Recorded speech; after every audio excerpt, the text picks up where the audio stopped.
Islom dini insonlarni hamisha yaxshilikka chorlaydi. Yaxshilik qilishlikka da'vat qiladi. Ahil inoq bo'lib yashashga chorlaydi. Dinimiz ziddiyat, qarama-qarshilik, adovat, odamlar orasini buzishdan qaytaradi. Zero Alloh taolo o'zining kalomi Qur'oni Karim Anfal surasida shunday marhamat qiladi. Qollallohu taala fattaqulloh vaslihu zata baynikum. Allohdan qo'rqinglar, orangizni isloh qilinglar dedi.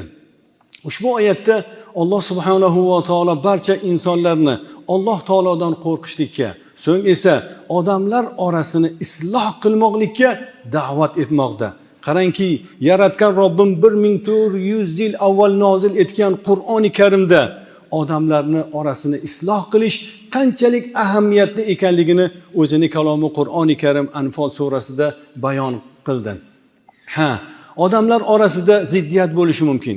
Odamlar orasida kelishmovchilik bo'lishi mumkin. Odamlar orasida har xil nizolar bo'lishi mumkin. Hattoki oila orasida ham parokandalik bo'lishligi mumkin. Bunday hollarda ularni orasini isloh qilish eng katta savob ishdir. Agar eslasangiz, bizning ota-bobolarimiz bironta bir oilani buzishiga yo'l qo'ymaganlar. Agar biror bir ayol erning uyidan nizo sababli uyiga, ya'ni ota-onasining uyiga kelsa, o'sha kunni o'zida o'sha qishloqdagi eng faollar, nuroniylar shu ayolni etib uyiga qo'yib, er-xotinning orasini isloh qilganlar.